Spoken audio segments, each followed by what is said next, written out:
You're not doing it with a potato. Then you're not. You gotta.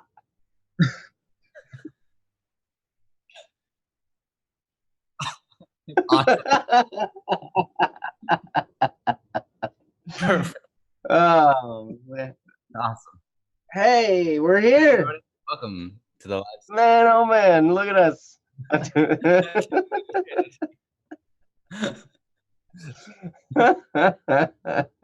Awesome. The countdown is really arbitrary.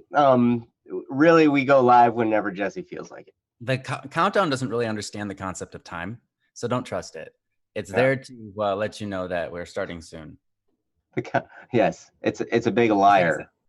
Yeah. Countdown always lies. Can an inanimate object lie? Wait, so Jesse pushed it right on time? Oh wow.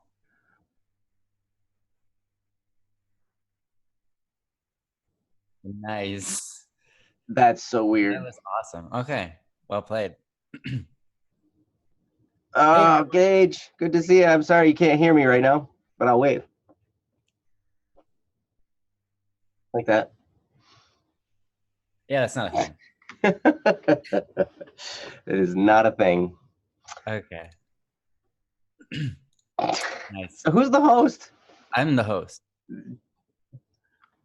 Can you deal with Ryan's that? The host. That's right. Joe doesn't have to be the host this time. I guess you've been the host like what? Like 5 times in a row? 6. 5. 6 times in a row? 5. Okay. 5 times in a row. Wow. Well, congratulations, Joe, for your retirement. I've now retired as host. He'll be back again, though. I will not host again until Wednesday. We'll never host again until Wednesday. Mm-hmm. Quite the commitment. I got to take all that time off. Yeah. From hosting, at least. Mm-hmm. Anyways, welcome to Don't Worry Wednesday, or rather, Don't Fret Friday, Don't Freak Out Friday, whatever you want to call it. The show where we talk about whatever issues are lingering in your mind these days. We have a backlog of questions we'll definitely definitely hope to get to. So if you're here today and you ask a question anytime before, we'll do our best to message or talk about it. But make sure you put a message in the chat so we know that you're here. But yeah, this is the show where we talk about whatever issues. So we're here to basically just be your friend. We don't, we're not professionals, we're not professional psychiatrists, police officers, psychologists, dogs, dog owners, or anything. So, trust us at your own will. But yeah, we're here to basically just be your friend. A lot of times you already know what to do with your situations in life, but occasionally a second perspective might give you some ideas about how to go through with whatever you need to do. Or you just need some encouragement. So we're here. You can email us or send us a message here, or even send a message or put a message on the forums. Princess was so kind to post that message already for us. Yes. www.bss.studio. And the website is bss.studio. Simple as that. So I must say Princess is amazing. Yes, she is. Princess, you're amazing. Jesse, you're amazing. Joe, you're also amazing. Sometimes. Yeah, everybody else in the chat, you're pretty great too. Pretty amazing. They're pretty more amazing. Because they're here. They're not more amazing than Princess. They're more amazing than me. Oh. Yeah. Can't argue with that one, Ryan. Okay. You're like, yeah, I know. Bummer. I was going to, but you said I can't, so now I can't. Right, you can't. But wait a minute, wait.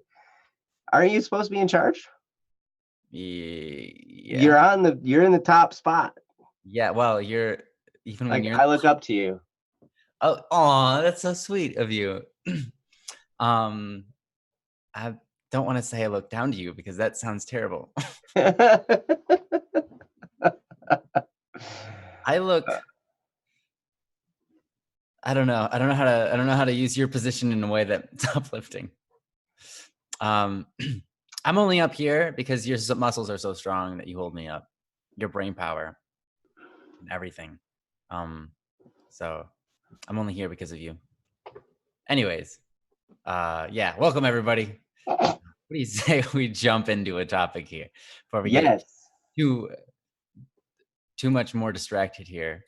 I'm not distracted. What is that? I'm not distracted. Was that a butterfly in your room? Maybe. Whoa. Yeah, what is You that? missed it. You missed it. Yeah. It was so fast. It was like, Dang. yeah. Then it was gone. It was there and it was gone. But I'm not distracted. I've never been distracted ever. But yeah, I really do wonder what that was. Huh. We may never know. Yeah. All right. So yeah, let's jump into a topic here and get started. Thanks for your patience, everybody. We know that we started a little bit late today, but you know what? You're gonna enjoy it either way. Even if we're gonna have a good time. Yeah. I hope you guys have a good time. Yeah, we hope that you guys have a good time when you guys join us. I think you must, because otherwise you wouldn't keep showing up, right? Yeah, I would hope that it wasn't just like, hey, I really want to have a crummy time, so I'm gonna show up to this live stream. I really love that feeling. Oh, what do they call it? Suffering and pain. Yeah, that was it. I really like coming to these streams because I feel that. Oh, and boredom. Yeah, no. We hope you don't have to experience any of those things. But if you are experiencing any of those things, please let us know, and we'll talk about it. Mm-hmm. That's what we're here to do. We did get an email. Yes, we did actually. So I'm just gonna read off some names about the names of the people who have we've got backlog messages from. If you're here, respond, and if not, we'll figure it out. So Knox, Amira, Nathan, Bakugo Lover, Sunryosuke, Karma, Rose, Bree, Random, Akil, Purple Husky 8, 15th Ghost, Akil again. Okay. Email? No, that's not a person. Cherry. All right. Thanks for doing the choreography for that. Yes, you're welcome. It's definitely helpful. I've been cooped up in my car all day. Oh yeah. I'm a little weird today. Okay. So I apologize in advance. Mm-hmm. Not exactly sure what's coming out of my mouth. Nice. Well, that's better. Probably not a potato. That's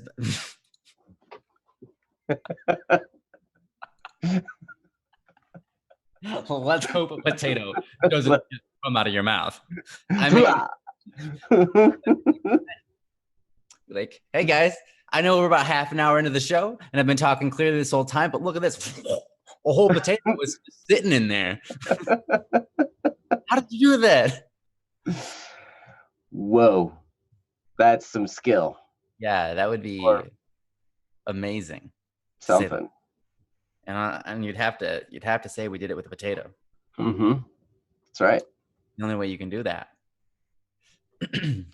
So yeah, the email was from last time, you said?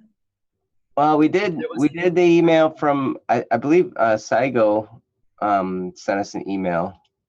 Yeah. But then we got another one. We have a new email. Yeah. Yes.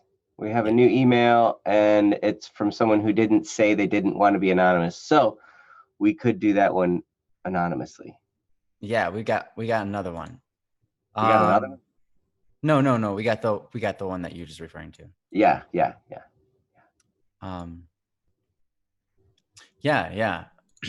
Now I don't know if this person is in the chat. I haven't seen him yet. Okay.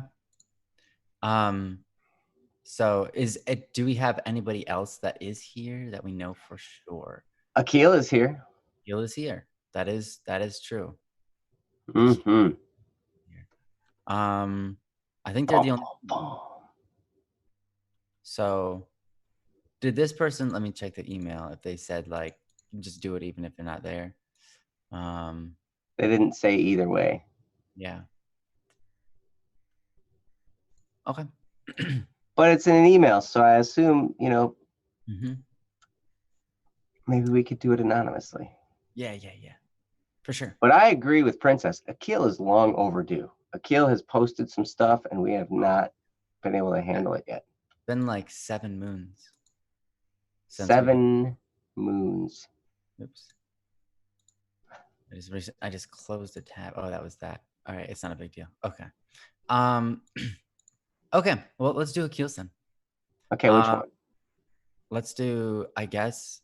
Well, we've got the Sage of Roughland and Broken Fingers. Akil, do you have a preference? Yeah. We've got those two, and one of them says if he lets us. All right. Which is odd. I don't know. I don't know why that. I guess we'll find out. We'll rant off topic. Yes, we'll just talk. We'll just talk about nothing. We can do that, guys. We can nothing and potatoes. Apparently, potatoes. Yeah, Sage of Roughland or Broken Fingers. What would you like us to cover for you, Akil? Egg voted for Akil. Thanks, Egg. Mm-hmm. That's perfect.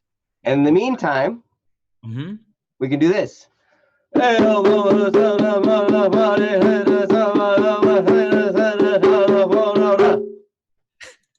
Broken Fingers. Yes. All right. Let's get started. Just pretend like that is completely normal. All right, let's get into it now. Now that we've done the ritual of okay.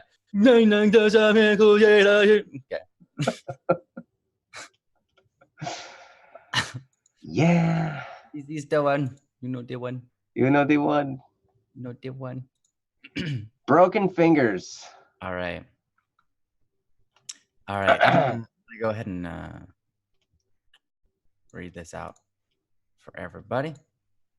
Broken Fingers. Okay. This comes from Akil, and it reads as follows. Is everyone ready? You ready, Joe? Oh, wait. Do I need to send the link? Princess posted a link already. She's super fast. All right. I got one to Jesse. Just there. Okay. I'm sorry if I'll kill. Oh, wait. I can't delete mine. Whatever. Oh, well. I'll delete mine so that yours, is nice there. All right. This is from Akil, and it reads as follows. Yo, it has been a while. I actually have like 11 more posts before this, but none of them could be written. I don't know what happened. I just can't bring myself to write anything. I just feel like my words are just going to vaporize, gone into thin air. I just feel like my words are hollow, meaningless, with how lacking of intent behind them. So yeah, how should I write to my heart's content, without knowing my heart's content? This emptiness doesn't really feel harmful, but it's not pleasant either. I really want to post another particular question, but as mentioned before, I really have no idea how to collect myself. So many things happened. I just don't know how to ask or even know what my worries are in specific. I just know that there's a lot of wrong things in my life. And myself as a being was included in the wrongness. Is this even a word? Wrongness? We'll count it. I'm not sure, but it looks like a word to me. It's a word. Yeah, it shows up as a word. Okay, there you go. It continues. You can add ness to anything, and it's a word. It's pretty trueness. Mm-hmm. Continues, I'll admit, I've been a bit of an intention hoard in the server recently. I noticed myself trying too hard and completely failing in conversations. Well, now we all know the truth. I have no clue of what I am doing. Sorry if I come off as offensive to anyone. I'm just really bad at communication right now. Hopefully, I'll be able to properly express myself again, because the goofy pun-making person in the server is actually not being himself internally. All right. Thank you very much, Akil. Yeah, this is an interesting one. You always give us such interesting ones, and I think that, and you do a lot of self contemplation. and we always really love that about you. Um, and this one is of no exception. It's really interesting. Like you're going through something, but it's you just feel like you're not yourself, and you feel like you can't necessarily find yourself, and that's a it's an awkward place to be. Um, and I think that it is relatable. So yeah, I'm looking forward to see what Joe has to say about these different points that you've made, and hopefully we can be of some help to you along your road. But obviously, you're the one that's got to do the most work. So we hope mostly to give you some encouragement and let you know that you can do it. Yeah. Because yeah, you're an amazing guy. You've dealt with a lot of things in life, and you've come an incredibly far way from where you started, and we're so proud of you for being who you are today. Even if you might not feel necessarily connected with that person that you are, um, we love you. So we're happy to have you here. And so, anyways, without further ado, Joe. Without further ado, I was gonna say, like, without further ado, I'm like, wait, how do you follow that up? Because that's weird. Because usually it's like, please welcome our guest, Joe Anderson. Like, he's been here this whole time. Right. Yeah, I've been here. No, Akil, I really appreciate you posting this because I know there have been a lot of times in my life when it seems like I go through seasons. Some of them are longer than others. I heard a motivational speaker at one point. He was talking about how he goes through times where he's either just really disciplined and on point and getting everything done and everything's clicking, and then he'll go for a few months and just be like nothing. And it's weird. Like we kind of go through these seasons, and it's a completely normal thing. I do the same thing where I get all amped up and I'm going and everything seems to be clicking. Then all of a sudden everything seems to fall apart and I just don't even know where I'm at. And, I'm just trying to hold myself together as best I can and get my work done, for my job and, be there with the kids and my wife and everything, as best I can. But yeah, it's almost like you step outside yourself for a little while and you kind of lose track of who you are. I definitely have been there before. Me too. The cool thing, I mean, I don't know if this happens for you. Yeah, Akil says, I'm sorry, it's admittedly very vague. Yeah, that's totally fine. Because, I mean, you take this type of situation and you can put it into anything. Maybe, you can take it as your creative faculties. You're having writer's block or something like that. And so you're just not yourself and you're going through this season of non-productivity. Maybe it's in your relationship with God, like you just go through this dry period where like you just feel like you're disconnected, or maybe in a relationship with other people, you go through just times where you're just not connecting with people, and that it's totally normal and it's hard. Yeah, like art block. It's like life block. Yeah, that's a really good way to put it, Ro. Nice to see you, by the way. And yeah, I mean, I think a lot of us have experienced that, and so I'm not always sure how you go about getting out of it, because when I look back at the different times I've gone through these periods, generally it's been, kind of a different thing that's moved me back to, moving toward being on top of things again. And maybe it's just a natural rhythm that we kind of go through in life. Maybe, I guess I'm not exactly sure 100%. But one thing that always seems to help is, I mean, I know you've heard me talk about this before, but finding some kind of discipline. because then at least you have an anchor.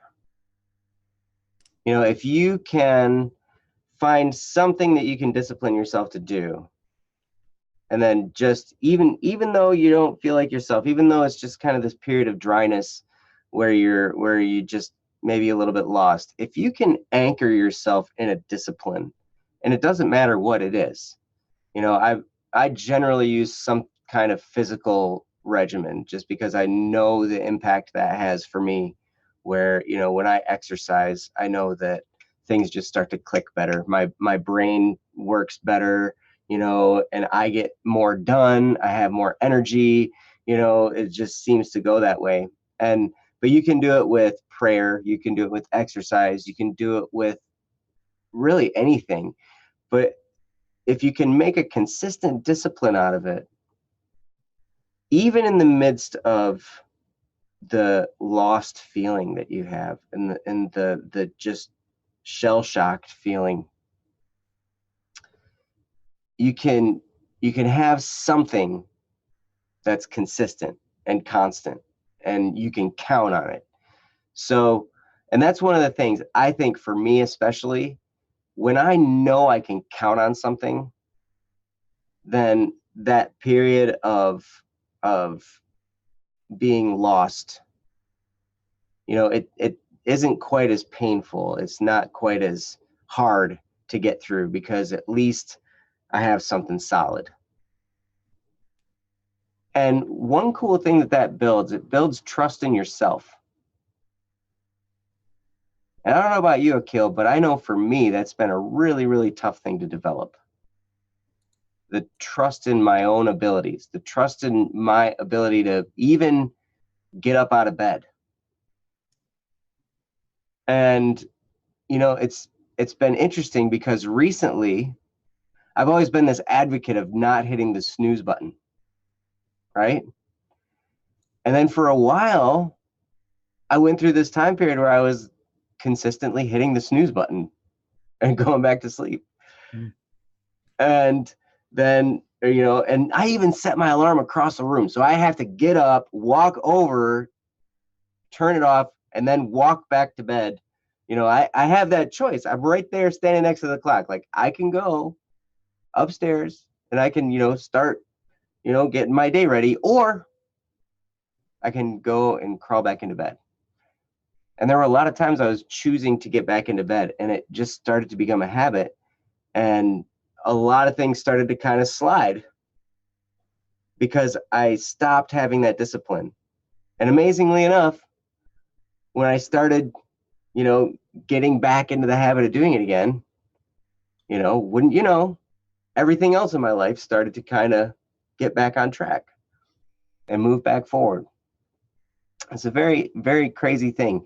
I know there was a post a long time ago on bss.studio about, I can't remember who posted it, but he was quoting a speaker, and they were talking about changing your life by making your bed.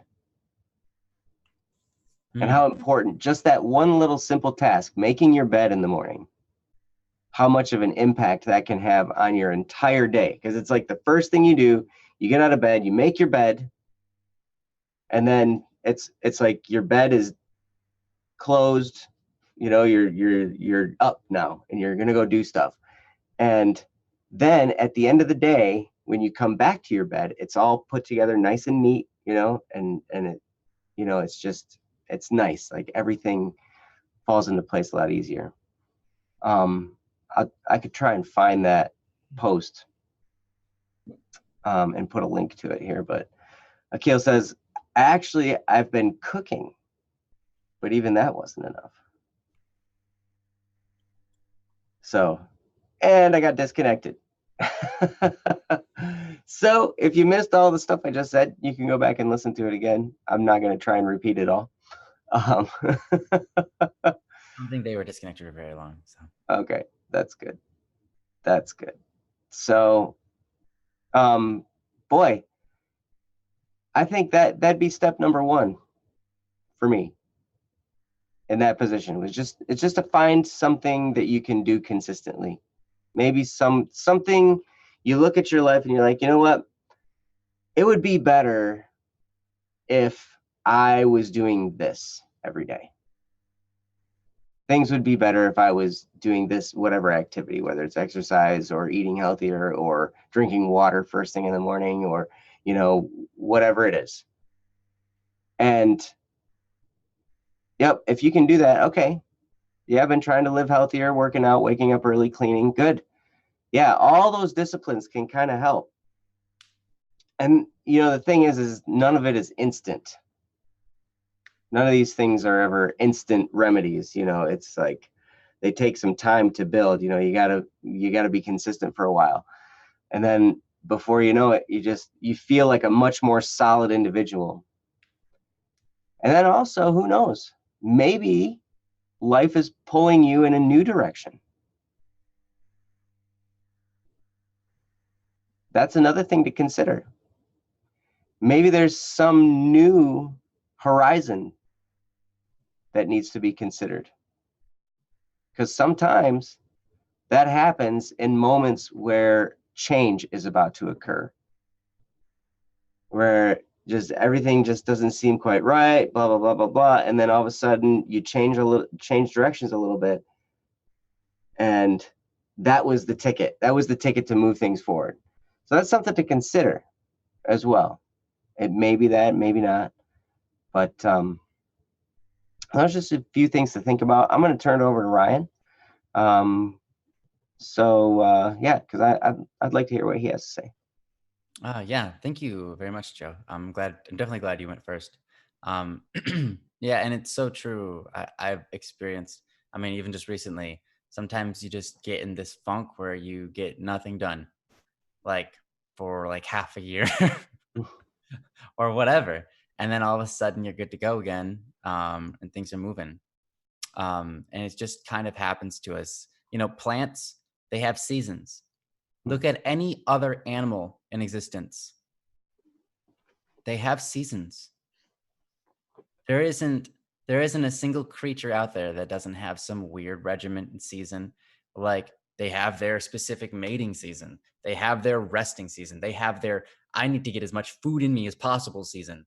They have, you know, they have their seasons.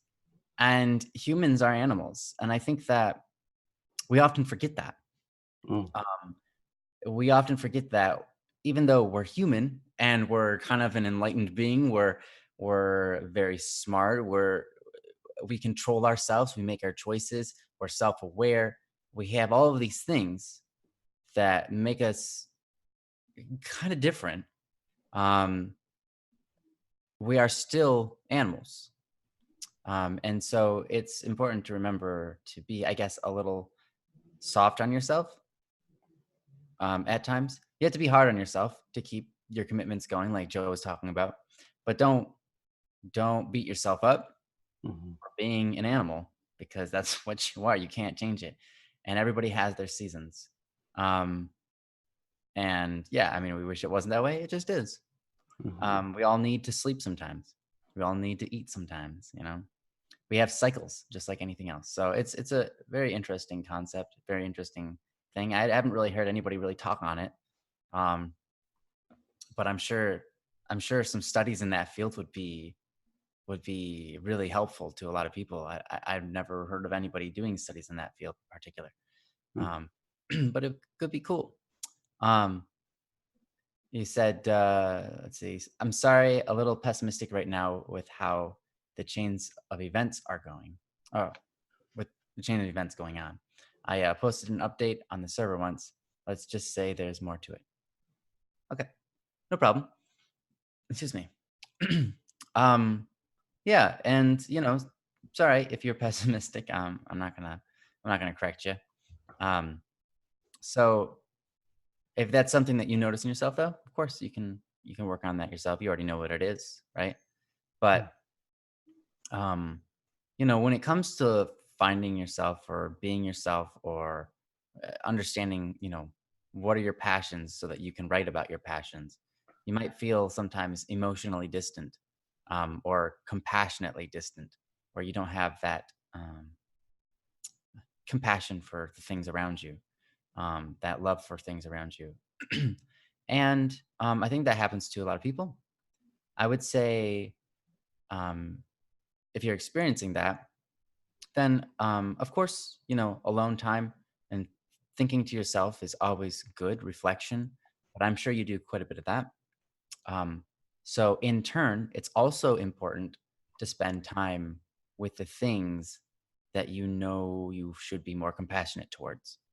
Mm. Um, if it's if it's people, spend more time with people, but spend more time being compassionate towards people, being intentionally kind towards people, really monitoring yourself, watching how your emotions are going, paying close attention to the words you're saying and why you're saying them while you're talking to people, and talk with an intention of creating a habit, talk with an intention of creating a perception of how you see people.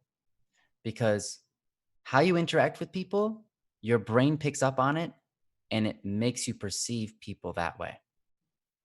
You said you've been a bit of an attention hoarder, if you will. And I think that that's awesome that you even notice. I obviously didn't, but you know, for you to notice something like that, I think that's really powerful. You already know what direction you want to take that. But if you act like that, right, your brain watches you act like that, and then it becomes, um, it drives the habit home of why it's doing that.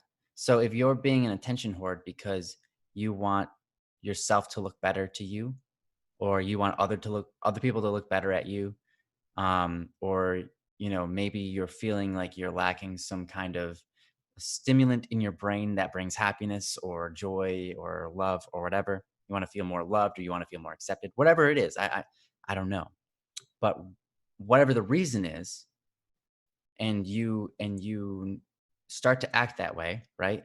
Your brain notices that and it solidifies that action, and it makes it as if, um I don't know how to say it, but you start to form a habit.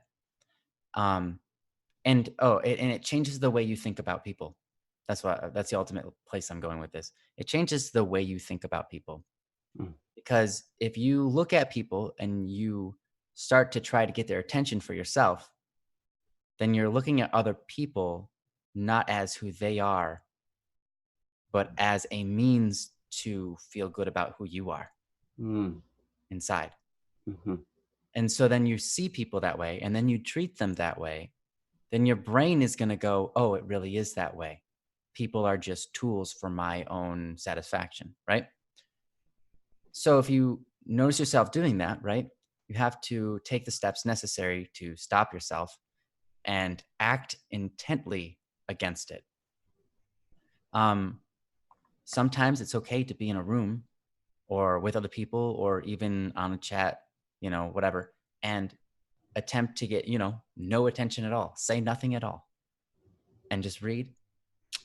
Or say things that uplift others, or ask them questions so that they talk more and you talk less. Things like that um, can really start to drive a different message home into your brain, that people are not tools, but people are things to be compassionate towards. People are something to be loved. And so, one thing that Joe would recommend, and I would recommend as well, um, is to say in your head over and over, "I love you. I love you. I love this person," even if you don't feel like you do, even if you don't, have that emotion. If you keep on reminding yourself, "Okay, this is a human being, and I love them, and I just love them," then it will help you make the right actions, Mhm. um, and that will maybe change the way you're thinking about people, and then that will hopefully help you find your heart again, help you find that you can be compassionate. And you said, I've been with my family a lot. Let's just say it took a toll on me to keep putting on a facade to be this son slash brother they love.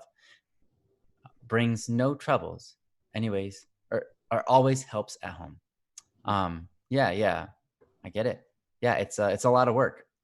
um, Putting on a facade and doing your best to be your best. And yeah, at some point you want to break. Yeah, absolutely. Um, but also, it shows me that you've got the strength to do that, and I think that's awesome.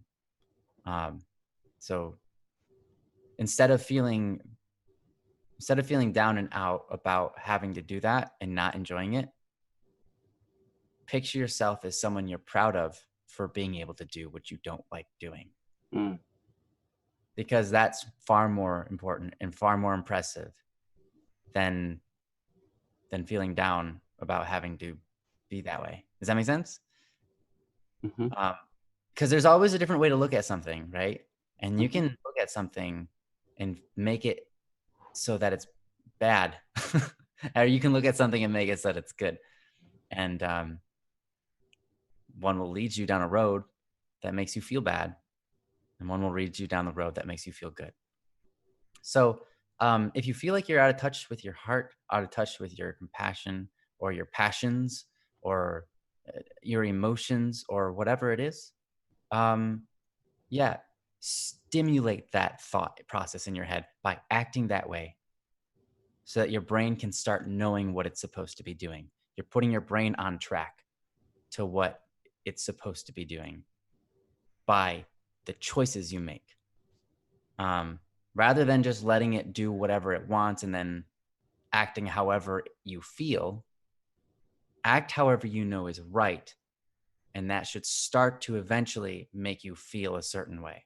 Because remember, emotions are a reaction. mm. So it's an important thing to choose what you want to become and start working at that. Um, you said, ironically, I've been doing that, which kind of caused my mind to pass instant judgment. Mm. Let's just say I don't have the best view of myself nowadays. Yeah. Um, yep. That's one of those things. I get it. I've been down that road many times. So, And um, that definitely can be the case if you feel that you need to put on a facade. If you need to be somebody that you don't feel like that you are, mhm, I mean that definitely can take a toll on you. yeah. Um, Yeah. You always have to try to, it's like you have to find that balance of, I guess, rather, what I would say is try to do what's right and make that who you are. Because you are whoever you are. You are however you act. And some moments were some kind of people and some moments were different people. Some moments in life were really great people and some moments in life were not so great. We are constantly shifting back and forth, right?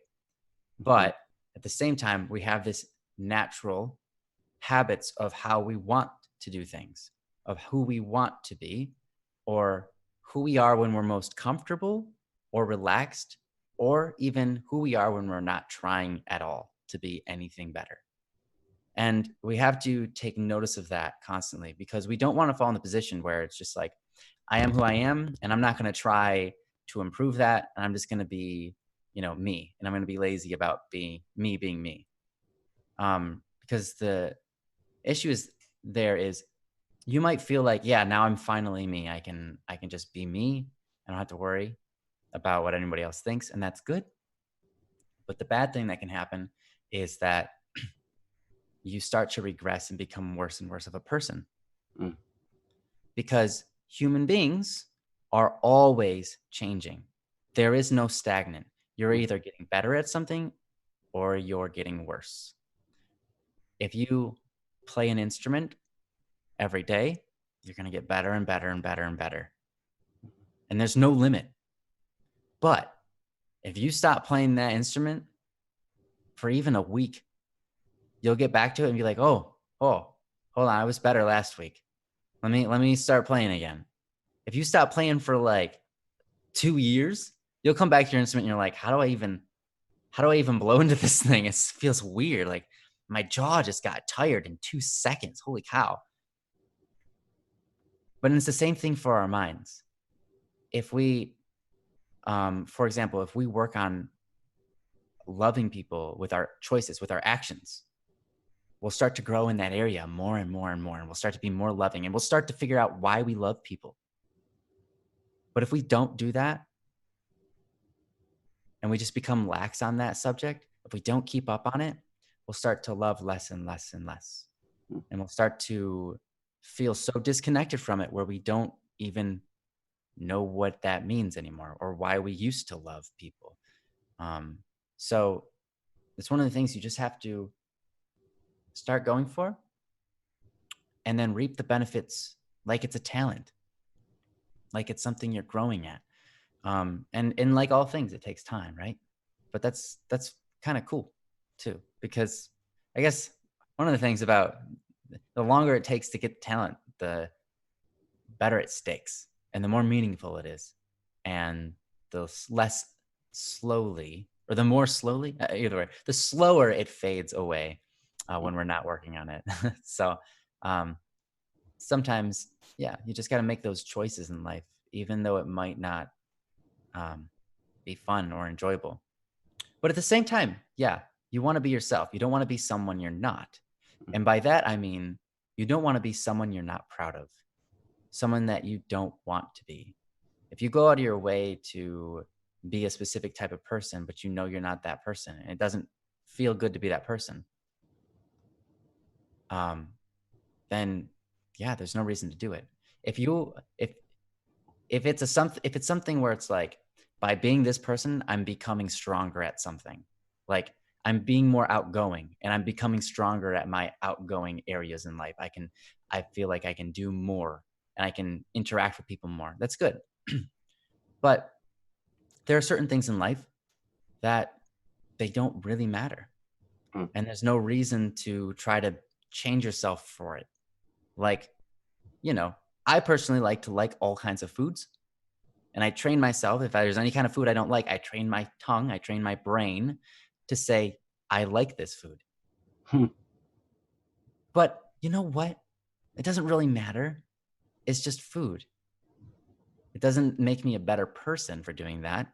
So if you don't want to do that, don't do it. It doesn't matter, right? So there are plenty of things in life where you don't have to settle on. But I think when it comes to what's right and what's wrong, you always want to choose what's right, because then you're building yourself virtue, and you're making yourself a stronger person. You're becoming who you'll be proud of being. I'm going to read this comment, and then I'm going to push it on to Joe. You said, don't be all pushy now. yeah, I'm going to push it right onto you. Oh, by the way, good night, AKD. He said, it just feels like I'm being nice just to have people like me. Mm-hmm. I've always been trying to be the best version of myself, but I'm afraid of my current image of apex version of Akil right now. Let's just say my skill sets are more developed in a chaotic side. All right. Interesting. Yep. And yeah, I get it. I mean, there were a long time, for many, many, many, many, many years, I was just nice so that other people would like me. And I eventually moved on from there. And I realized that I was doing that for myself. I was being nice to other people for myself. Mm-hmm. Now I'm nice to people for others as well as myself, but not for the same reason. I was nice to other people so that other people would like me before, but now the benefit I get out of it is I grow in my heart, I grow in my compassion, and I happen to make friends along the way, and it's cool. But if I'm nice because I want them to experience joy, I want them to experience happiness and peace, that's awesome. That's beautiful. And I'm thinking the right way. But if I start to notice myself drifting, then I have to correct myself. And everybody does. Everybody does. Everybody drifts in and out of, what's best. And then you just have to get on yourself and correct yourself. But yeah. Anyways, Joe, do you have anything you'd like to add on? Yeah. Well, for one, I just wanted to say, Akil, you, like we've said before, you do have this gift of introspection. Like you really can, you're really good at soul searching, and really getting into things, and then also expressing those through words. What you're finding through your soul searches. You're really good at that, and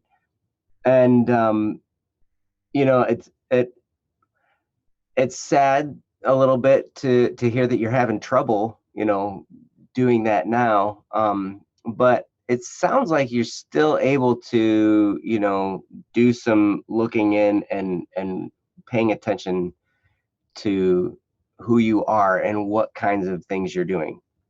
So I would ask one thing that you might do is use that gift of introspection and look inside yourself. And if you're having trouble loving people, because you said something about how you're trying to be the son or brother that they love, like because you're with your family, you're trying to be, it's like, it's kind of like being fake, you're just trying to be the person that they love.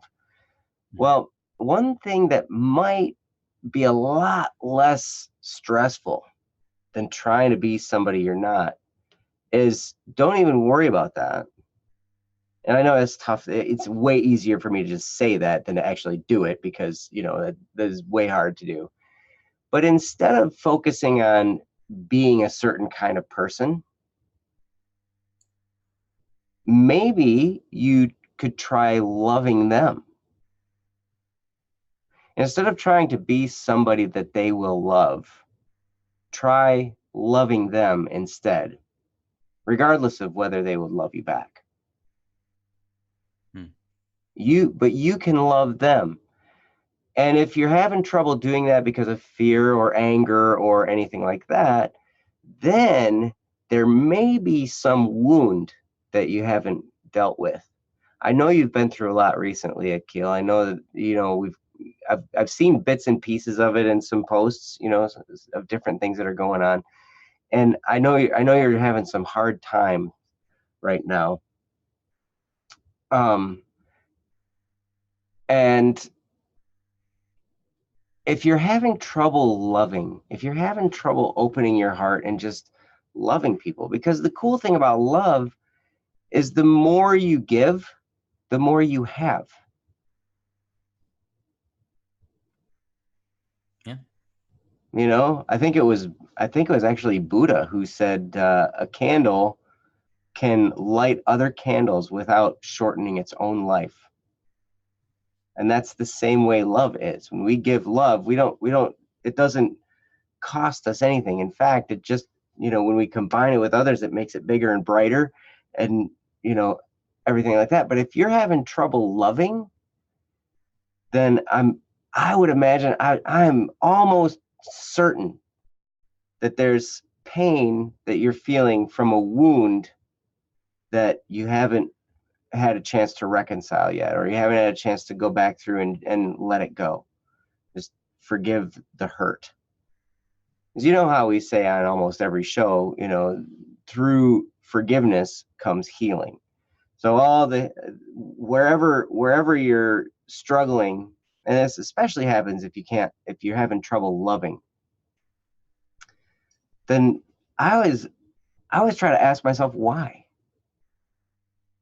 Why is that?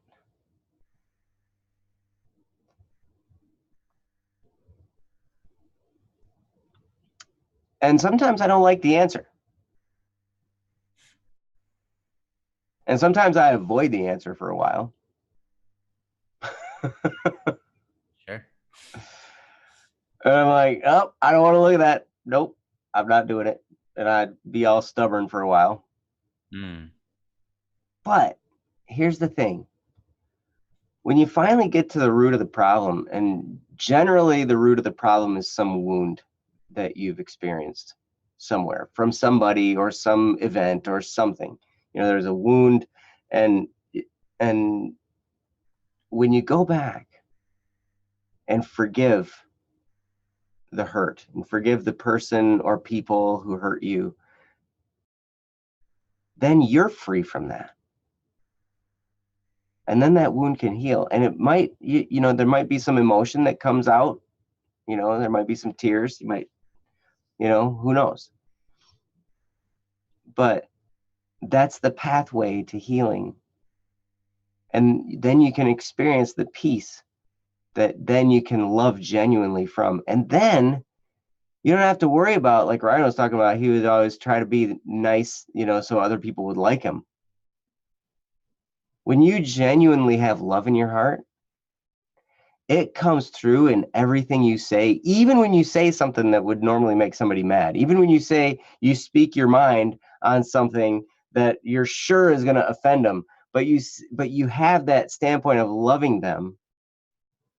It doesn't hurt them. It doesn't hurt the situation, as you know. I guess I can't say it doesn't ever, but the it's mitigated to some point. Like you get you get that insulator, and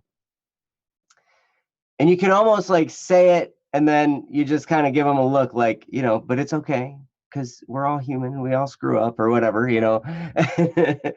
and then you can laugh it off, and it can be a little bit more of a playful thing. But that comes from that standpoint of filling your heart with love for others. And if you're having trouble doing that, then I would search for I would look down in and search for a wound. There may be some unforgiveness somewhere. And that's okay. I know I still have some. I haven't totally unraveled all of my past hurts. I haven't unraveled all that stuff yet. I can think of a few right now that I just need to go and pray about. You know. And but I just know how healing that process is. And also another thing, if you've lost touch with your purpose, that happens to me too. I lose sight of my purpose from time to time. What am I here to do? What am I trying to accomplish? Why am I here? And we all lose sight of it from time to time. But then how quick can we rediscover that? How quick can we find a mission to get on? And when you can find a mission, a lot of this stuff's going to smooth out. I promise. And it doesn't even have to be a mission of like your life's purpose mission. It can just be like, I'm committed to getting in shape, so I'm going to work out 4 days a week for 20 minutes each time.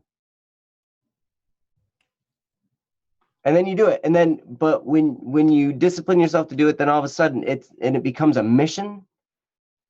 Now all the stuff around you starts to just kind of fade into the background. You're not worried about all the little things anymore. So I would maybe take some time and also think about, what kind of a mission can you get on? What kind of a purpose, what kind of a cause can you rally yourself with? And you'll be amazed. And then a lot of times, at least for me, when I find myself not liking people or being judgmental with people or, feeling insecure and all that stuff,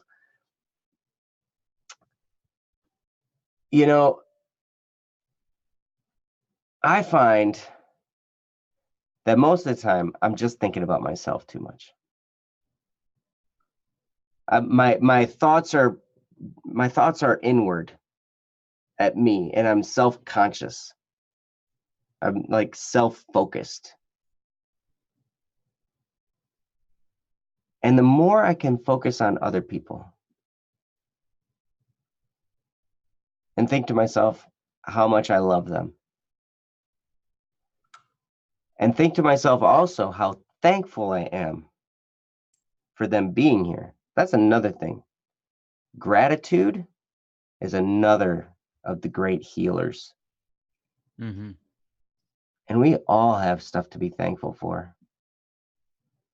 No matter how hard things get, no matter how much our lives seem to be junk and just garbage, and we're just going through all kinds of nonsense, we always have stuff to be thankful for.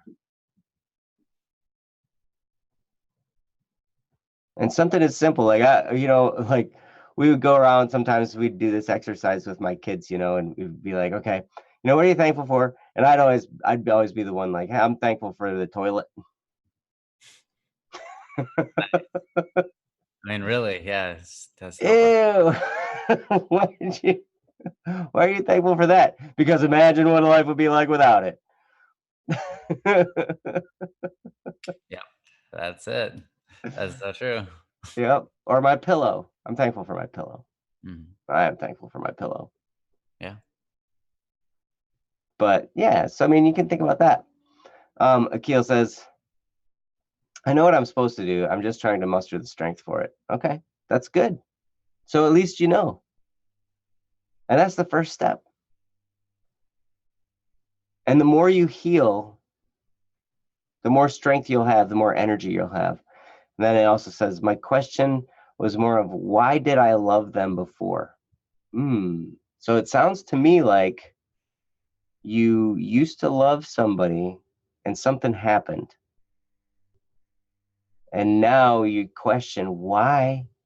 Why did I have that love for them? And I don't know what happened. You don't have to explain it. It's okay. You know, I mean, if you want to, you can, but but you, if it's a personal thing, that's totally fine. But here's the thing. What's stopping you from forgiving that? Whatever happened that made you think, why did I ever love this person? What's stopping you from forgiving them?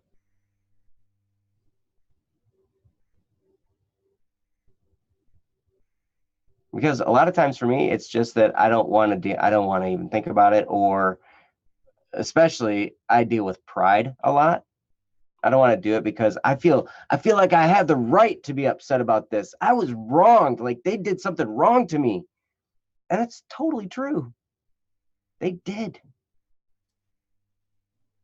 But every moment I think like that, I'm less free. Every moment I bolster my own, like resolve to be upset about it. All that whole time I'm just poisoning myself. I'm not hurting them.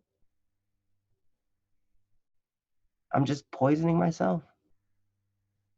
So the sooner I can forgive and let go of that, the sooner I'm free,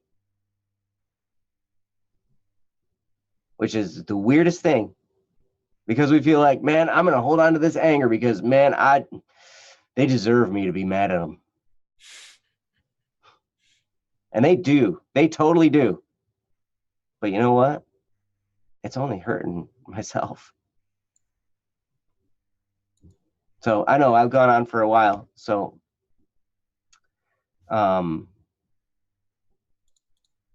okay, Akil has said about I'm rational, just suspecting myself of being a sociopath. Okay, it's actually more of a general thing. I love everyone, even my enemies. I just don't know why I should, and if being kind should be continued.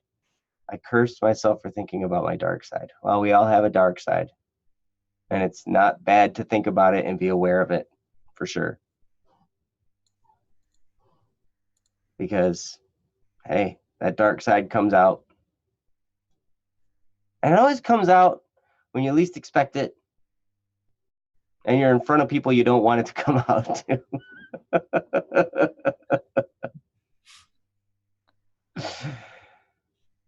But I tell you what, Akil, you know that we love you here. You know that you will be accepted here. You know that no matter what kind of funk you're going through, we still love you. And we still want the best for you. And even though times are tough and you're going through a struggle and you're going through a bit of a dry spell,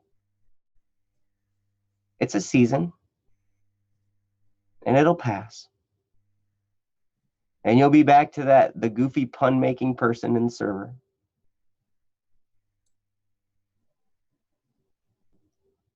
You're still that person. You're whatever you want to be. And we love you. So Ryan, do you have anything to close this one up? Sure. I guess, yeah. Yeah, if I think Joe covered a lot there for sure. You said that my gift is a curse right now. Or your Yeah, my gift is my curse right now, and that was in context of you being introspective and you thinking about yourself, and that's being a curse right now. And I think, um, and then your next question is these. So I'm going to tie these two together. It feels like helping an old guy leads to someone will die in a fire for me right now. I know I'm doing good things, and I used to love doing good things. I used to love people too, a lot. I just don't know if this path will lead to good things. Everyone everyone, not just myself. Why are good things leading to some disturbing things nowadays? Um, yeah, those are really great questions, great thoughts. Um, and it kind of ties in also with why did I love them before? And that being your question. I think all of those are connected, right?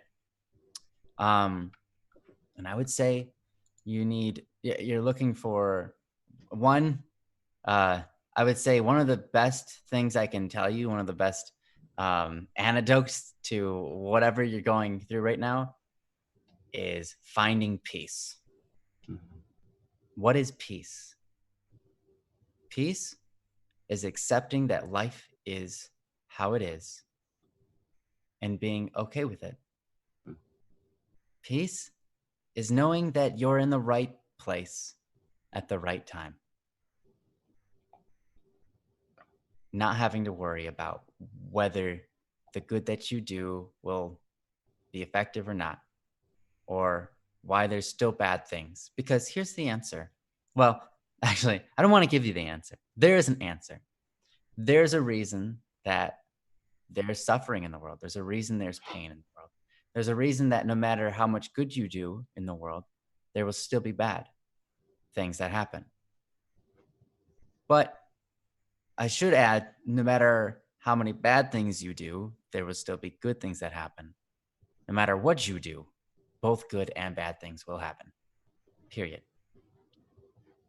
The world we live in, I mean, just the cycle of the elements. There's hurricanes, there's random fires, there's thunderstorms, there's all sorts of different things, tsunamis, etc., which destroy things. But then you also notice that the world is full of life. It it does this thing where if you leave anything alone for like 5 years and you come back to it, plants have just grown everywhere in it. You will see how, like, you can look up old houses that like no one's touched for like 15 years, and plants have grown into and through the house, and the house is almost not even there anymore. The world takes care of itself. It does beautiful things. Animals and plants alike, they have this cycle of increasing and growing and sharing and being a part of something beautiful. The world is full of really wonderful things, really good things, really holy things. And the world is full of bad things, of evil things. You get to pick which one you choose to do. That's all there is to it. That's all there is to it. You get to decide. Are you going to be good or are you going to be evil? Right? And if you're worried that no matter how much no matter how much good you do, no matter what you do that's good, in the end, what will come of it? If that's what you're worried about, then take a step back, take a step completely back away from yourself, and start thinking about the entirety of the whole construct of the universe. And that's why religion exists, because these questions are important. So if you can start looking at the universe as a whole, the reality behind what we see and what we experience, you know, and start to reason with that and start to figure that out and start to be okay with that, If you can be okay with the grand design, if you can be okay with the grand picture, right? If you can be okay with, in the end, this is how it's going to be, and you can be okay with that, then everything from now until then is hunky-dory, because you know the end. In my religion, the end is I get to be, I guess, in heaven with God, right? That's my end, but that's not just me. That's a lot of people. In the end, God wins over evil, over all the bad that we don't like. Mm-hmm. But that is what gives me strength to know that whatever goes on in life, I'm at peace, because I know that I can choose to do evil or good, and I'm choosing good. Doesn't matter how much good comes out of it, because I don't get to control that. The man up top does. Mm. Right? So who am I to complain? Who am I to worry about it? I have no control over it. All I have control is over my own body and my actions. I don't have control over the bigger design of the entire universe. So if I can be okay with the design of the entire universe, if I can be okay with understanding God can bring good of all bad things, in fact, he has, and he's done that in beautiful ways, then I can be okay. I can be at peace and not worry about those things. So hopefully you can find that same answer. Um, find your way to that answer. And yeah, sometimes you just have to take a step back and look at the grand design, the grand picture, the end game, the full truth of it all, right? And if you can be at peace with that, then you can be at peace with your life.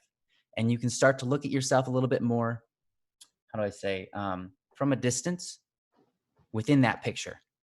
You can start to look at yourself within that design and say, am I doing my part within that design? Not just that, but who am I within that design? And then you get to a part where you're just like, you know what? I don't care if people like me or not, because I know what's most important in this grand design, and their thoughts about me doesn't change that. So I'm good. I'm good with me. I know where I'm going. In the end, I'm going home. So that's what I got to say. Mm-hmm.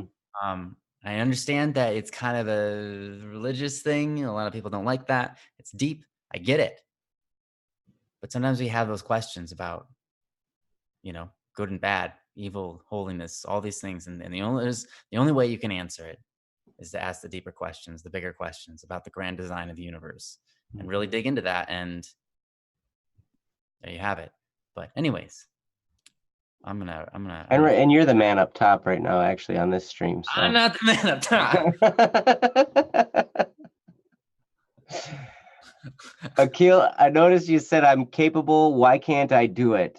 Pops into my mind frequently. I can't tell you how many times that has popped into my mind. I can't tell you how many times where it's just like, I know that I can do this. I know that I have the ability to do this. Why am I not doing it? And I'll tell you, here's something that helped me out a lot. Grab a pen and a piece of paper or something you can type with. Obviously, you have something you can type with. You're typing. How are you doing that? Sorry. I start every day, almost without fail, for a long time, with 3 things, and it just totally helps me get my mind wrapped around the right thing. Step number 1 is think of something you're thankful for. Ideally, 3 things you're thankful for, or 3 things, however, wherever you're from. That's step number 1. 3 things that you're thankful for. Write that down. Step number 2 is think of 3 things that you're looking forward to. Because now you've got your mind thinking about gratitude, what you're thankful for. Then you've got your mind looking forward. What are you looking forward to in your life? 3 things. And step number 3, what are you going to do today to move your life forward? Whether it's toward those 3 things or just forward in general, what are you going to do today that moves you forward? 3 things. 3 things. So 3 things you're thankful for, 3 things you're looking forward to, 3 things that you're going to do today to move your life forward. And if you do that every day, if you start doing that, like, I would encourage you to write it out and get a calendar. And when you do it, put an X in the day of that calendar. When you do that exercise of what are you thankful for, what are you looking forward to, what are you going to do today? And then as you see those X's go, what you find is you've got a way better perspective on things. And like Ryan was saying, you start to have more peace. It's really cool. So anyway, I just wanted to throw that on there because I thought of it. Mm-hmm. But go back and listen to the stuff Ryan said. Mm-hmm. And then if you feel like it, huh? Oh, and Saigo's posted some good stuff too. Yeah, thanks. Oh.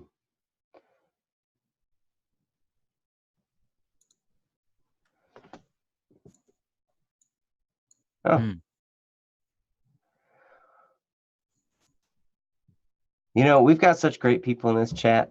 I love you guys. Yeah, you guys are amazing. Mm-hmm. So yeah, thanks for sharing with us. Hopefully we've done some justice. Hopefully done some good for you and helping you figure out your way through this rough spot in life. We talked about a lot of different things. So, and the cool thing is, everybody's going through something, right? And so even if we talk on one topic for a really long time, the things we talk about can help other people that are maybe lurking in the chat, just listening and or interacting. And so it's really cool that we got to spend some time on it. Hopefully that was helpful. And yeah. Yeah. That's no problem, Akil. It's okay to still be conflicted. Mm-hmm. It's a tough time sometimes. Sometimes it takes a while to smooth things out, but hopefully some of the stuff that we talked about can give you some insight on some stuff you can do and different things you can think about. So when you find your way through it, be sure to help others that are going through the same thing, because you'll have a better understanding of it and help them through it. So yeah. Yep. I know you're surrounded by a bunch of people who love you right here on this stream and at Black Static and Swerve. Everybody here loves you. So at least you have all us. I know we're crazy and weird. Sometimes we shave our heads. Not Ryan, though. We did it with Potato. Oh, yes. That's for true. All right. Should we move to another topic? Yeah, I see Cherry's here. Cherry has one in the queue. For some reason, so Cherry has one. It's April, and I thought I said Akil because I'm dyslexic, and I'm like, Cherry has a topic called Akil. What? No, it's April. My brain is funny. But yeah, you know what? Let's go for it. Cherry, all right. Cherry said before you even asked. She's actually just referring to Oh, that's what that was. Cherry said because they're talking about but do you wanna Well, while you were doing that, I sent the link to Jesse. I snuck that one in. Ha! Who's the host here? Who gets to say what we do next and what we don't do next? You are, but I just did it anyway. And Princess already posted the link. No. Are you undermining my authority? Undermining, yes. You're undermining. If you undermine something, then you have not minded enough. Like in Minecraft? Yeah. Anyways. You go through a lot of pickaxes that way. Yeah. Oh, wait, no. You go through no pickaxes. Actually, is what it is. Pickaxes that way. It's a way to conserve your resources. Yes, now you have plenty of pickaxes. Yeah. Yeah. You guys know how Minecraft goes. Right. Joe, it's like, you never even played it, have you? Oh yeah, I play with my kids all the time. Oh, do you? Okay, cool. Yeah, it's fun. Like we're actually like my oldest son wants to be a YouTuber. He wants to play Minecraft and play, or just video games in general and play. He would be super fun to watch. Like he gets all into it, man. He's hilarious. Nice. And so like we're talking about doing this thing where it's like, hey, we got this thing where we got this really entertaining guy and then a little bit more of a laid back kid. This is my youngest kid. And then the dad who like doesn't know what's going on. Like this too. Oh jeez. Hey, there's this thing following me around. It's like, ow. Like, these hearts in the bottom. What do the hearts mean in the bottom? I don't have any left. Oh, my guy's dead. Oh, yes. He died, and I lost all my stuff. Don't take my stuff. Yeah, don't take my stuff, guys. No, don't. No, you better take it because it's gonna evaporate. Get it for me so you can give it back. I don't know.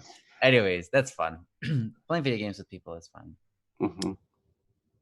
Anyways, Sherry, thanks for being so patient, staying with us. I should stream Minecraft. I don't even have it. I don't have Minecraft. I actually did play Minecraft for a short period of time with Einstein. And we had fun. I tried to build a glass building. And it was actually not a bad game. It was not a bad game. Mm. Oh, I would always try to make my buildings underwater too. So I would that was my thing. I would only have buildings that I lived in if they were literally underwater and they had glass ceilings. Which made it hard. Akil says I should stream Brawlhalla. Yeah. I don't know if there's much of a desire in the world for that. I think what I need to do is probably just work on music. What do you guys say? A little bit more, yeah. Anyways, we do have a stream, guys, by the way. We're going to talk about a topic. Yeah, we do have a stream right here. And we also have a gaming stream that Jesse and I do. Oh, yeah, that too. And that's where you hear about the potatoes. Yes, or the potato thing we've been. It's on Twitch. It's on Twitch. Here's a link in case you didn't know about it. You should go there and subscribe. So tomorrow and the day after are usually when we stream. Smash the button. Yeah, I don't know if there's I think it's follow button. Subscribe me. Yeah, actually, if you want to smash it because the button that makes you do the thing. Subscribing in Twitch means you're giving us money. So yeah, smash. Oh, smash. Yeah, smash that with your wallet. Smash that with your thickest fist of money that you can. No. Anyways, moving on. This is from Cherry. The topic is called April. And it reads as follows.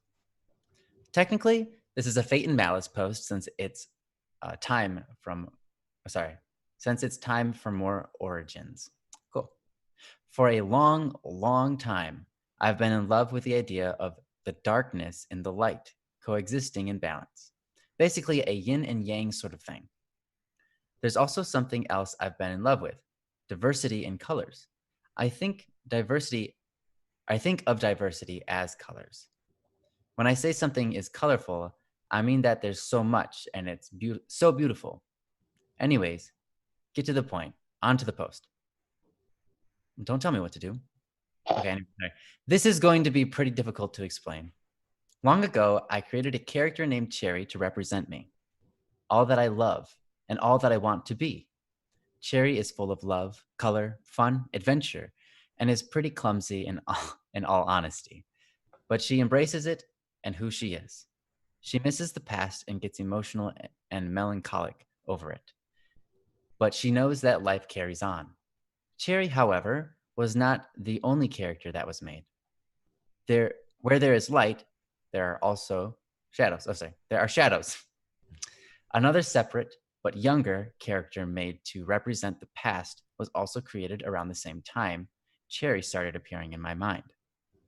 Her name is April. Side note, April is also the month I was born on. And she's, as mentioned, basically a smaller, younger version of Cherry, but she's her own character. Anyways, in the stories, Cherry and April share the title of Goddess of Fiction, and they control the fictional world. Instead of using the past to create more stories and characters to love, April throws away her title of being the goddess of fiction and trades it to become the goddess of demons, leaving Cherry to slowly begin to fade into the darkness, while April begins her process of turning every character into a demon, using it to keep from being hurt again. In the end, someone from the real world enters the fictional world to rescue Cherry from the darkness she's trapped in, reminding Cherry that she's not alone because she has her creations and art. And so Cherry begins turning every character from a demon back to their normal self. She approaches April, who tries to attack, but stands no chance against Cherry's light. In the end, Cherry reaches into April's heart and speaks to her, reminding her, "You are not your demons." The darkness is erased, and Cherry invites April into her family of creations. And that's the end of the story. The reason I mention all of this is because, one, I love writing and telling stories I create. Two, it's all one big metaphor. Metaphor about number two is I am Cherry, as my name shows. However, I am also April. Cherry is my light side, whereas April is my dark side. Hence the whole deal about me loving balance at the beginning of the post. However, sometimes I'm like April and I hide myself behind darkness. I use it as a blanket to keep myself warm from the cold reality that I feel alone and I feel like I can't ever set myself free from my past. I surrounded my entire story around the quote that popped up in my head. You are not your demons. But I'm not good at taking my own advice, and I don't know how to stop myself from using the darkness as a blanket. I'm stuck swimming in shadows down here. It's been forever since I came up for air. It's a quote by Atlas. For by sleeping at last. Is that a book? I think it's probably a book. P.S. This is not all the time. I have moments where I use the light to heal. I have moments where I use the darkness to heal. And I have moments where I'm perfectly balanced, but I can't maintain that balance. And I don't know how. There you have it. Thank you for sharing that, Cherry. It was cool to read your story. It's great. I'm glad that you like writing stories and you like sharing them. I struggle in that area, but I do my best. But it's cool to see someone who has talent in that area and a passion for that area because you did a great job. Sorry for slaughtering it with my poor reading skills. No, You didn't slaughter it, Ryan. Yeah, thanks. But yeah, no, this is really interesting because yeah, there's a part of life that requires balance to be sure. I really like the story and the way, and I do really like the quote, "You are not your demons." I think that that's a wonderful quote. And yeah, so I'm gonna pass it on to Joe, so he can give you some wisdom and insight into what he's thinking about at this very moment in time. Right, meow. He's thinking about cats. Because I am a cat lover and I love to run. Sorry, I'm thinking about cats again. Wow. Well, Cherry, thank you so much for posting. I really appreciate all of your posts. You've told some wonderful stories. You've shared a lot of great stuff. about your experiences and everything. And I always enjoy reading your posts. So to your question, as far as how to maintain a balance, I don't know if we're supposed to. I don't, that's, and if we are, I don't think I've figured it out either, because there are times, like, and it, I'll restate what I said at the beginning of Akil's, but I don't think you were here for that. So, one of the first things I said, with Akil's situation was that we go through seasons.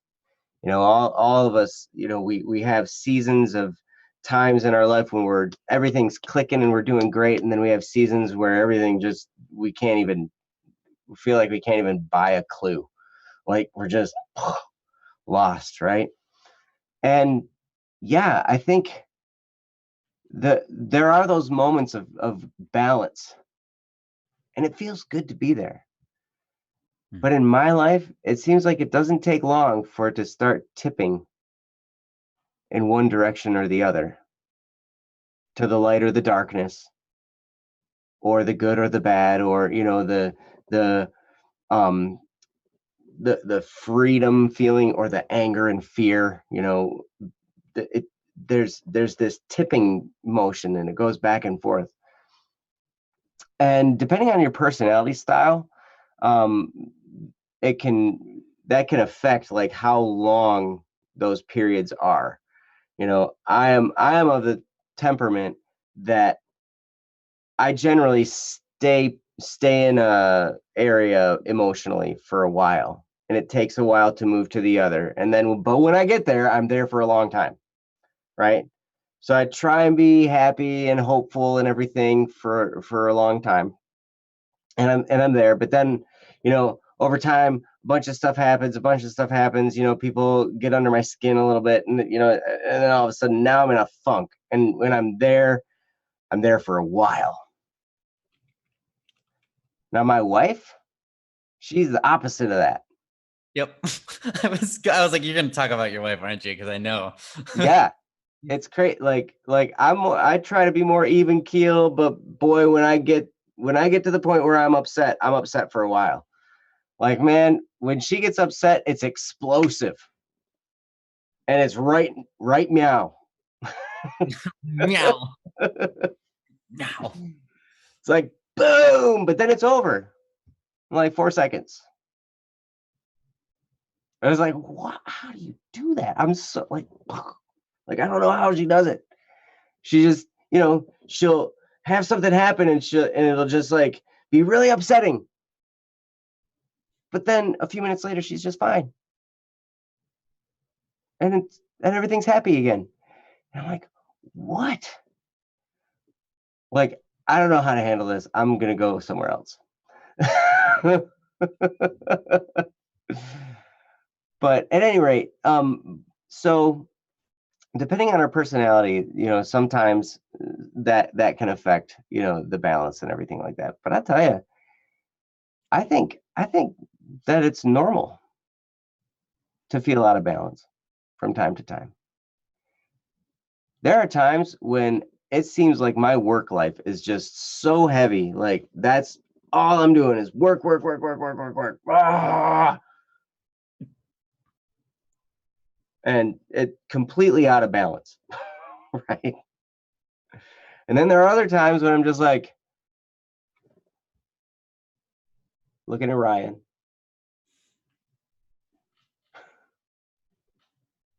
Go ahead. Ryan, What? please do something, because I can't do anything right now. Sorry, I didn't mean. Did you just hit me? No. That was I was there. There was a yeah. Sorry. Something landed on your head.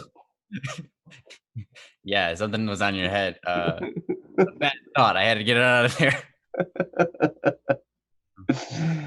I saw hair. It's like, what is that doing there? There is hair. It's really short. Right there. But anyway, Cherry, So that's how Joe lost his hair. Oh man, if only, yeah. Anyway, we'll talk about how I lost my hair another time. Um, I think it's very interesting that you can use the light to heal and the darkness to heal. I think that's really, really cool. That no matter what's going on, no matter what, you can draw from the light energy and the dark energy that you feel within you, and you can use both of them for your own good. I think that's tremendous. That's taking something that a lot of people would think is just always bad. Like a lot of times when we think of the balance between the light and the dark, we think the light is all the good and the dark is all the bad. But and we've said on this stream before, the reason evil exists, the reason bad things exist is so that a greater good can come from it. And I think it's absolutely tremendous that you can use the darkness for your benefit. I'm very impressed by that, Cherry. Cherry / April. Because you have two names. Yeah. And I really appreciate you introducing us to April. But yeah, I mean, I guess I don't know what else I can say because I mean, maybe Ryan has something about how he can be balanced. He definitely seems to be more balanced than me most of the time. I don't know. Yeah, it's true. To myself. I promise. Because yeah, like I don't know if maintaining the balance is even really possible in this life. So Ryan, I'm going to turn it over to you because I'm at a loss for words right now. Sure, I get it. I'm in the same boat as you, honestly. I don't think that. Okay, I think I've talked about this before. We strive for the best. We strive for perfection. But in the world we live in, we kind of live in this world where it's not. It just there isn't perfection. There's a concept, but we can't get it. We can get it maybe for a short period of time, but we're never just like that complete perfect balance, right? We're never completely stable. And as Jesse said, one of the main reasons for that is life will constantly throw different things at you. I mean, you try to do any kind of balance act and there's things, being thrown at you. It's going to change the weight of different sides and you're going to have to shift and you just got to keep on trying to stay in motion. Sometimes you'll fall to one end and then you'll overwork the other end and fall the other way, right? It's just the way life goes. But why is it that way? And I think you already know the answer there because just as you said, you can grow from the light and you can grow from the dark. So ultimately, what's the point? The growth. If we didn't have that imbalance, if we were always in balance, we would be completely stagnant. And we'd feel like, oh yeah, like I wouldn't have to work hard because I'm already perfect. But at the same time, then there's no glory. There's no choice. There's no change. There's like that beauty is gone. Right? And so it's great that we stumble when we walk. It's great that we have these hard times and the good times because they can all assemble to make something really good. And I think that's why we live in that kind of world. We can get into religion about that if we wanted to, but I don't think I even need to. So it's a very beautiful thing. And for maintaining yourself, maintaining your balance, I guess, yeah, you try, right? That's the whole point. Because maybe you feel like you can't maintain your balance, and that's true, right? But we have this desire to have that balance. And that's a super healthy desire. But if we were in balance, then we wouldn't be trying. Because a lot of times, as soon as we actually do get into balance, the first thing we do is stop trying to maintain it. Mm-hmm. Because that's when we're most comfortable. Yeah, we just relax. We kick back, man. Yeah. Everything's going great right now. It's like, yeah, everything's going great. We don't have to try really hard to get this done or that done. Everything's working like exactly as it should be. It's great. Mm-hmm. Then we notice that just like, okay, that's gone. Yeah, it just flipped. It just flipped over on you. It's like, a wave came crashing into you, and because you weren't trying to stabilize yourself, you didn't have your muscles tensed up. That wave just pulled you and ripped you right under. But if you were struggling for balance and that wave came at you, you would have already been like struggling to balance, and your body would have the muscles and everything in line to take that wave head on. And that's how life is. I think that we are meant to strive for greatness. We were born to strive for greatness. We are born to be great. We were born to be great. Mm-hmm. We were also born to strive for that greatness. Do you have something you want to add? No, that was my exclamation point to what you just said. Okay, cool. I like that it. was my. You better be listening to what he's saying. Yeah. I'm gonna hit you with my finger. It's really all right. Anyways, but yeah, so I think it's really healthy that you want that balance. But again, don't beat yourself up when you don't have it, because that's the whole point is not having it, kind of. The point is to strive for it and to experience all of that growth that you can obtain through it. Because it is so much more dignified as a human being to be able to work towards something great than to be given it at birth. You see someone who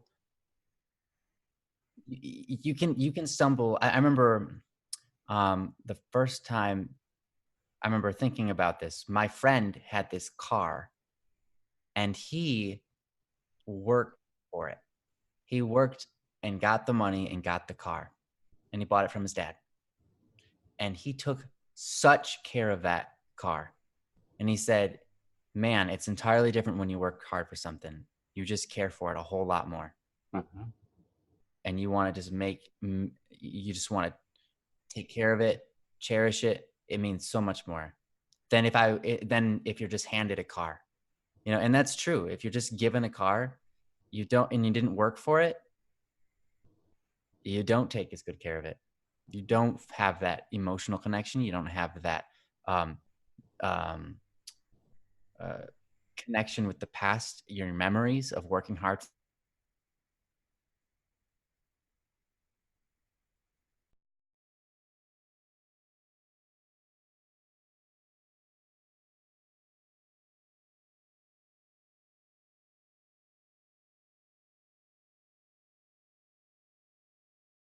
And that working towards it, towards that perfect state of being, but not being able to get it.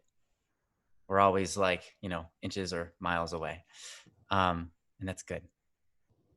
So what I think an important thing I'll end on is, I guess, I'll end with this, and then I'll pass it on to Joe. Because you're religious, Jerry, I'm going to say this. When God created the world, he called the humans good. He created the earth. He created the trees. He created the fishies. He created the animals. And every time he said it was good. And when he created the humans, he said they were good. Didn't say they were perfect. Never said anything was perfect. Never said anything was in balance. All they said was it was good. It's good. And so you were made to be good. You were made good already. And that's good enough. So if you're worried, if you're not balanced, you won't be good enough. No, you're good. And as long as you strive for good, then you're good enough. So I think if you know that about yourself, then you don't have anything to worry about. You can understand yourself and say, you know what? I'm good. Even though I'm not always good, I'm not perfect. Sometimes I do bad things, you know? But in the end, I was created good. I was created to do good. I was created for good. And as long as I pursue that, um, that's important. That's what's important. You don't have to be perfect. You just have to be doing as you're doing, being a force for good. Mm-hmm. I think that's the main point. If you know that you're doing that, then you got yourself down and you got nothing to worry about. You're on the right path. Anyhow, yeah, I'm going to pass it on to Joe. You know, Akil said something about atoms up there. Oh my gosh. Okay. He said, well, if atoms are just stable, nothing new will come. And that's so true. And here I have a joke. Great. Yes. One atom says to the other atom, hey, man, you stole some of my electrons. And the other atom says, no, I did not. And he says, yes, you did. I'm positive. Oh, my. Nice. Well, yeah. And if you guys get that, then then you know about chemistry. Nice. Terribly good. Emphasis on the terrible part. But I do have one thing to say, Cherry, about yeah, great science joke. You know, I don't, like I said before, I don't really know how to maintain balance. You know, I don't. But I do know one thing about being fulfilled. And it's kind of the opposite of what we naturally would expect. I learned this, I don't know, maybe a year and a half ago or something. And the way to fulfillment is to give yourself. Give yourself in service to the world around you, to the people around you, to, you know, even random people, like holding a door for somebody. That's a fulfilling thing. It feels good to them, but it feels better that you did something nice for another person. You know, when I go to work and I try to earn money so I can support my family, you know, that I try and give myself totally in service to my family. You know, when we're here, when I'm doing stuff for BSS and I'm trying to give myself totally to the work that BSS is doing for all of you guys. And, you know, all this stuff we're trying to put together. And all of that stuff is so fulfilling as long as I'm doing it for the benefit of other people. Whenever I work for my own success or for my own, you know, when I work for my own fulfillment, it's not fulfilling. But when I give myself and my effort and my time and my energy, when I give it as a gift or a service to others, that's the most fulfilling thing that you can do.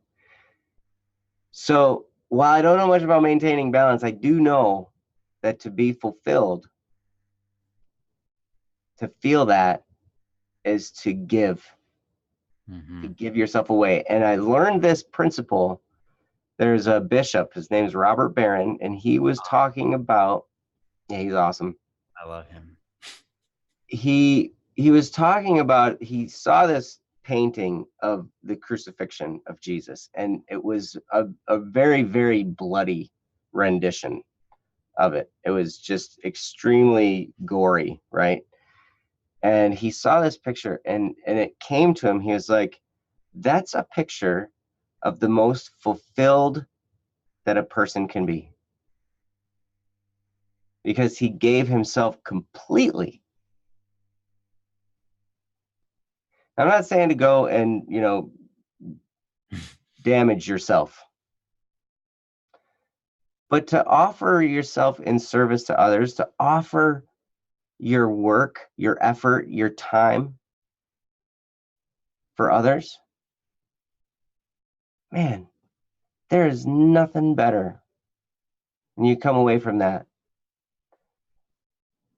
because you let go of yourself.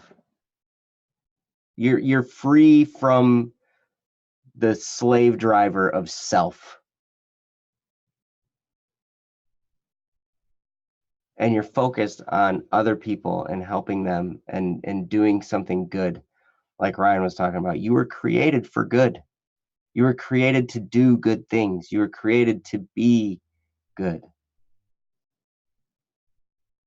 And you're already a person of infinite dignity just by virtue of existing. And so, man, I don't know why I said all that,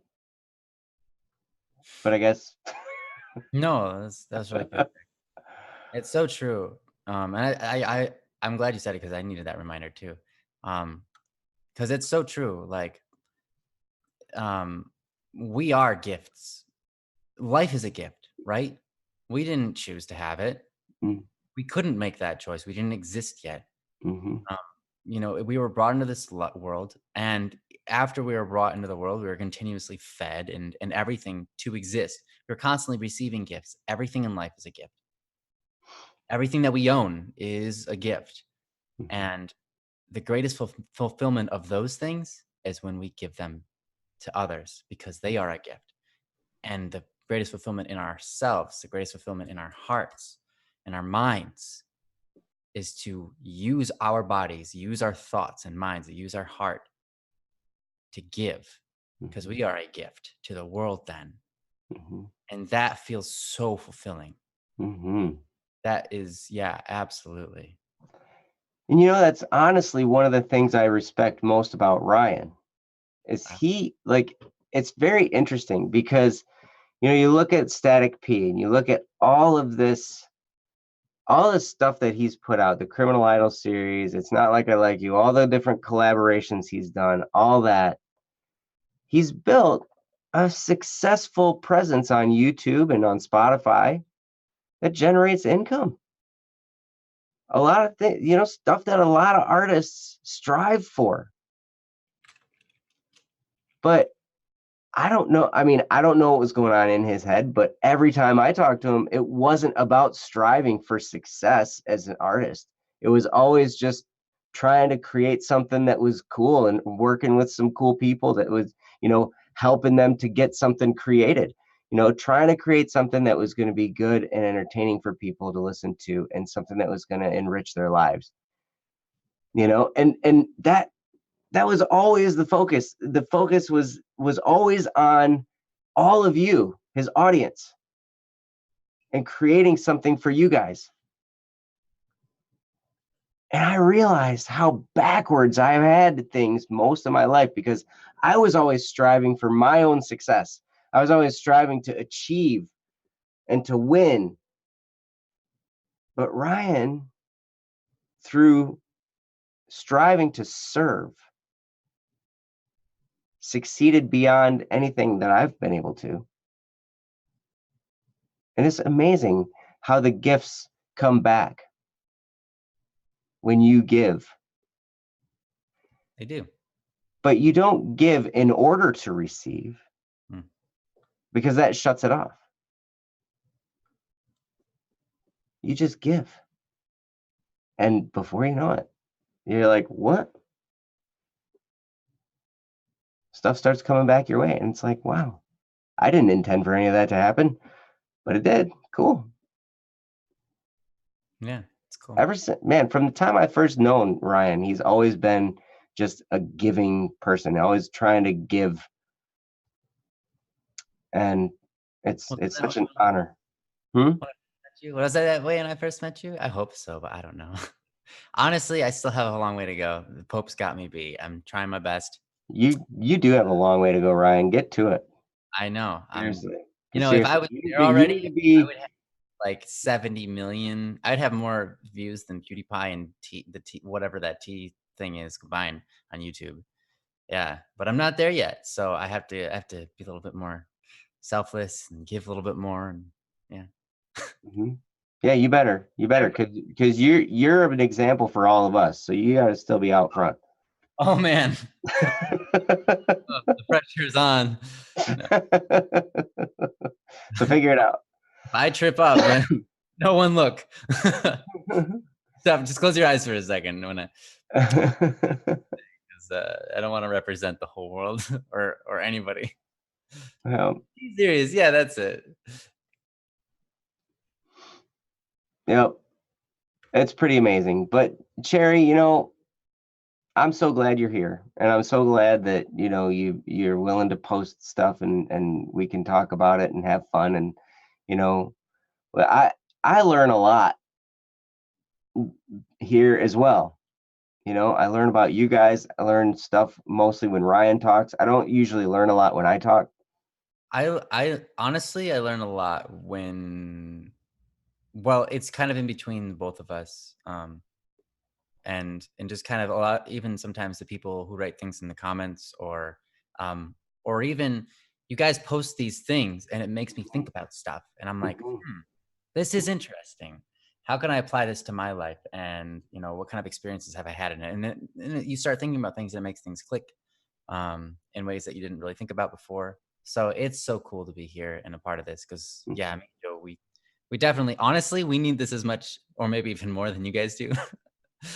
Because it really helps us to stay on track with who we are mhm, as individuals, because we we get to feed ourselves the example that we strive for.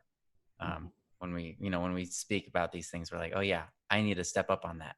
Well, mhm, that's what I needed to hear. Sometimes Joe will say something or I'll say something that um, we each other are like, oh my gosh, that's useful for me right now. I got to start. I got to think that way. That's a really good perspective. Things like that. So it's really cool. Yeah, most of the time when I'm giving advice, I'm usually giving it to myself, and you guys are all just here listening to me talk to myself and telling me what I should be doing.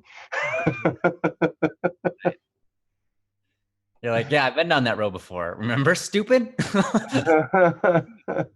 Do this. Yeah. Well, but I'll tell you what, it's amazing how your life goes when you have an attitude of giving and serving, and you're pouring yourself into the benefit of others. It's I don't know how to describe it. It just is the most fulfilling feeling you can get. Yep. There's a feeling of like when you complete something and you feel like, oh my gosh, I completed a project. Yes. But it's amplified by the amount of people that you serve, Mm-hmm. or the value of what you're doing, I guess, to other people, and you're using yourself as a gift. You use your talents for yourself, um, but honestly, the more you give with your talents, the more they're worth. So, Mm-hmm. yep, it's great. Yep. So you guys are awesome. Mhm. So anyway, Yeah, I welcome think to the end of Don't Fret Friday, where this is the show where we wrap things up uh, and close it down. it Uh, is. we hope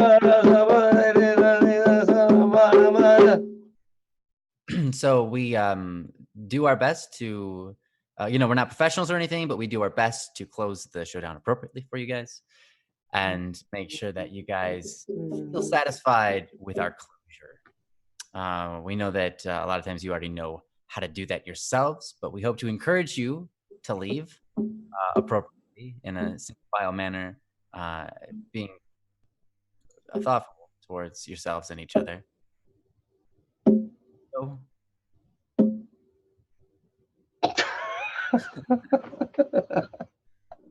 what am I doing? I don't know. I'm distracting you. Yeah.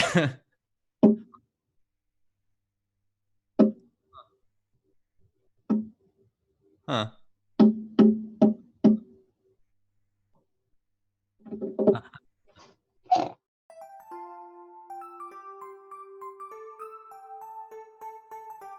Nice. Wait,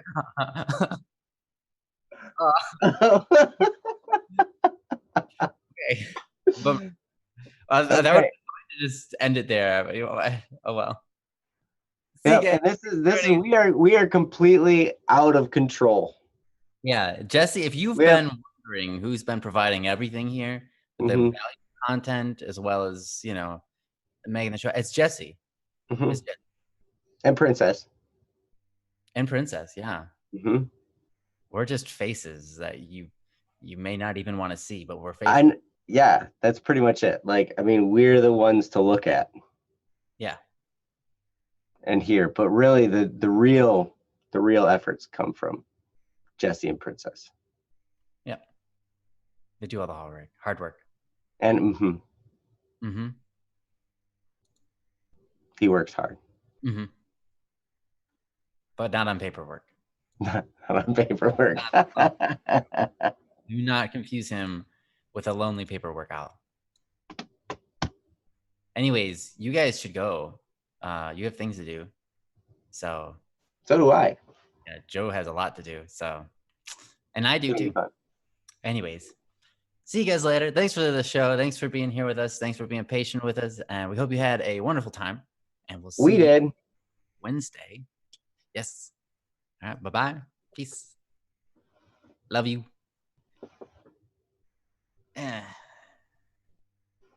Goodbye. I'm like a metronome. Are you? Jesse's going to keep it going for a while. He's like, how long is he going to be able to do this?